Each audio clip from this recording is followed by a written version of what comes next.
Rajiv jail నుంచి తప్పించుకున్నాడు. శైలేంద్రని చంపబోయాడు రాజీవ్, కానీ ఒకరు కాపాడారు.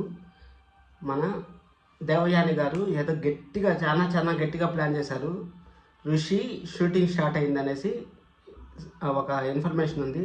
అది ఎంతవరకు నిజము ఏమనేసి ఇన్డెప్త్ రివ్యూలో తెలుసుకుందాం. ఈరోజు సీరియల్ ఏం జరిగింది, మన వసుధారాన్ని ఎలా కాపాడారని ఎక్స్ప్లెయిన్ చేశారో అంతా ఇన్డెప్త్ రివ్యూలో తెలుసుకుందాం. చాలా చాలా ఇంట్రెస్ట్గా ఉండేది. లాస్ట్ వరకు స్కిప్ చేయకుండా చూడండి.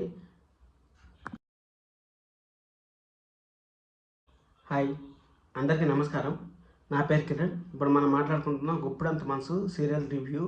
ఈరోజు ఏం జరుగుతుందంటే సీరియల్ వసుంధరన్న ఎలా కాపాడారు అని చెప్తా ఉంటారు. అసలు మనం నిన్న అనుకున్నాం కదా, మన ఏంజల్ వచ్చి కాపాడుతుంది. ఏంజల్ వచ్చి కాపాడింది ఎలా కాపాడింది అంటే, పోతా ఉంటే రూమ్లోంచి ఏదో శబ్దాలు వస్తూ ఉన్నాయి అనేసి వచ్చి కాపాడింది అనేసి అంటారు. వచ్చి కాపాడింది అనేసిన తర్వాత ఆ పార్ట్ ఆడికి అయిపోయింది. ఆ పార్ట్ ఆడికి అయిపోయింది. ఈ విధంగా శైలేంద్ర ఈ విధంగా చేశాడు. మనకి శైలేంద్ర అని అడగాలంటే సాక్ష్యాలు అంటాడు, అవంటాడు ఇవంటాడు.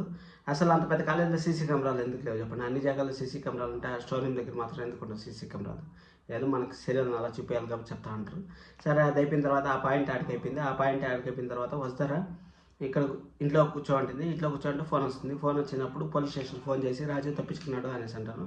రాజీవ్ తప్పించుకున్నాడు అనే కొద్దికి అప్పుడు వస్తారా చాలా భయపడిపోతుంది. అయ్యో రాజీవ్ తప్పించుకున్నాడు, మీరు ఏం చేస్తా అంటారు, ఎక్కడ చేస్తా అంటారు అనేసి. సరే వాళ్ళ మామయ్య వస్తా, వాళ్ళ మామయ్యకి చెప్తుంది ఈ విధంగా రాజీవ్ తప్పించుకున్నాడు మామయ్య అనేసి చెప్తుంది. రాజీవ్ తప్పించుకున్నాడు మామయ్య అని చెప్తే వాడేం చేస్తాడమ్మా, ఇట్ అనుకుంటా ఉంటాడు కళ్ళద్దాలు. వాడు ఊరికి మైండ్ ఉంది అనుకుంటాడు, కానీ వాడికి అసలు మైండే లేదు. వాళ్ళు ఏం చేస్తారు, ఏం చేయలేదు, నువ్వేం భయపడద్దు అనేసి చెప్తాడు. సరే అనేసి అంతా ఇప్పుడు మనం శైలేంద్రాన్ని ఇరికిచ్చాము, మనము ఈ విధంగా ఎండి పోస్ట్ ఎరగా వేసి శైలేంద్రాన్ని ఇరికిచ్చాము అనేసి చెప్తా ఉంటే అంతా వినేస్తాడు. ఈ విధంగా శైలేంద్రాన్ని పట్టించినాడు అనేసి వినేస్తాడు. అక్కడ రాజు వినేస్తాడు. రాజు వినేసిన తర్వాత సరే డైరెక్ట్ శైలేంద్ర వాళ్ళ ఇంటికి వెళ్తాడు. అసలు అంత ఫాస్ట్గా ఎలా వెళ్ళిపోయాడో నాకైతే అర్థం కాలేదు. మీకు ఏమన్నా అర్థమైతే కామెంట్ చేయండి. సరే అనేసి అక్కడి నుంచి వెళ్ళిపోయిన తర్వాత ఏం జరిగిందంటే, అక్కడి నుంచి వెళ్ళిపోయినాడు. అక్కడి నుంచి వెళ్ళిపోయి శైలేంద్ర కళ్ళు కంటా ఉంటాడు. ఏం కళ్ళు కంటా ఉంటాడు, నన్ను సంపత్ బ్రో అనేసి కళ్ళు కంటా ఉంటాడు శైలేంద్ర. సరే కళ్ళు కంటా ఉంటే ఆ కళ్ళను నిజం చేద్దాం అనేసి పోతాడు. పోయేసి అక్కడికి పోయేసి పీక పైన అయితే చేపెట్టాలని చూస్తాడు.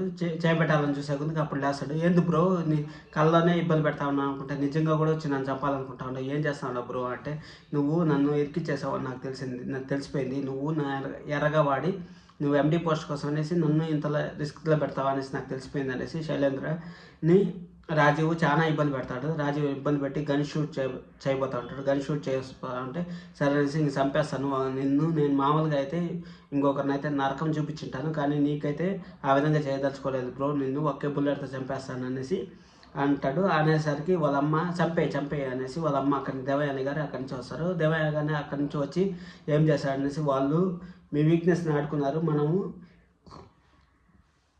నిజానికి మనము ఒక బ్రాండ్ అంబాసిడర్లా ఉన్నారు మేడం మీరు అనేసి రాజీవ్ చెప్పడం అసలు నెక్స్ట్ లెవెల్ అనిపించింది. సరే అనేసి అక్కడి నుంచి మీరు వాళ్ళ మీ వీక్నెస్ని వాళ్ళు ఆడుకున్నారు, వీడు ఎండి పోస్ట్ కోసం అనేసి వాళ్ళు వీక్నెస్ ఆడుకున్నారు.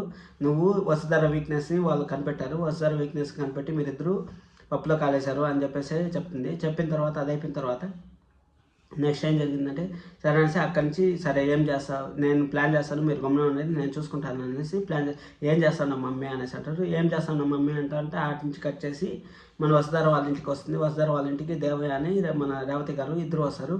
దేవయాని గారు రేవతి గారు ఇద్దరు వచ్చి ఈ విధంగా వ్రతం చేద్దాం అనుకుంటా ఉన్నాము అనేసి చెప్తా ఉంటారు. వ్రతం చేద్దాం ఉన్నాము, మీరు ఖచ్చితంగా రావాలి అనేసి చెప్తారు. ఖచ్చితంగా రావాలని చెప్తే అప్పుడు అన్నయ్య కూడా వచ్చాడు అవన్నీ అనేసి అడిగితే మన మహేదర్ గారు అడిగితే, లేదు అన్నయ్య ఊర్లోనే లేడు, బయట వెళ్ళిండారు, అయినా కానీ మా అన్నయ్య పిల్లలు లేరు కాబట్టి మనము వ్రతం చేస్తామన్నాము, అందుకోసం అనేసి మనము వారసు రాలేదనేసి వ్రతం చేస్తాను అని చెప్పేసి దేవయాని గారు ఏదో గట్టిగా ప్లాన్ చేశారు. రేపంతా ఇంకా వ్రతము అది ఇది రెడీ అయ్యేది అవంతా జరుగుతుంది. మండే ఎపిసోడ్ చాలా ఇంట్రెస్ట్గా ఉంటుంది. అందుకోసం మన సండే అనాలిసిస్ని మిస్ అవ్వకుండా చూడండి.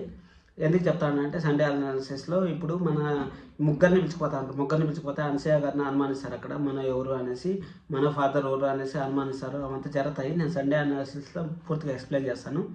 మళ్ళీ వీళ్ళని వసుధరాని కిడ్నాప్ చేయబోతారు. కిడ్నాప్ చేసిన తర్వాత ఆ ఋషి షూటింగ్కి వచ్చాడు అని చెప్పేసి అంటా ఉన్నాను కదా, ఆ ఋషి షూటింగ్కి వచ్చిండేది అదంతా ఏం జరుగుతుందంటే, ఋషి షూటింగ్కి వచ్చిండేది 90% రైట్ అవ్వచ్చు. నేను ఎందుకంటే కమ్యూనిటీ పోస్ట్లో చూశాను ఆల్రెడీ, నేను చెప్పకూడదు, అది కమ్యూనిటీ పోస్ట్లో చూశాను. కమ్యూనిటీ పోస్ట్లో ఆల్రెడీ వాళ్ళు ఫోటో వేసి వాళ్ళ కళ్ళు మాత్రం చూపించారు. కళ్ళు మాత్రం చూపిస్తే అది ఋషి వస్తాడనేసి అనిపిస్తుంది. ఎందుకంటే ఇప్పుడు ఋషి వసుంధరాని కాపాడేదానికి ఇంక ఋషి ఒక్కడే దిక్కు. చూద్దాం ఏం జరుగుతుందో. అందుకోసం సండే అనాలిసిస్ మిస్ అవ్వకుండా చూడండి. రేపు సీరియల్ ఏం జరుగుతుందంటే ఇంకా వీళ్ళు పార్టీకి రెడీ అయ్యేది అది జరుగుతుంటుంది. ఇంత చెప్పు మీరు వీడియో చూసాను నచ్చిందని అనుకుంటున్నాను. ఎవరినో కొత్తగా చూస్తాను సబ్స్క్రైబ్ చేసుకోండి, బెల్ ఐకాన్ ఆన్ చేసి పెట్టుకోండి. లైక్ చేసి వీడియో చూసిన దానికి థ్యాంక్ యూ సో మచ్.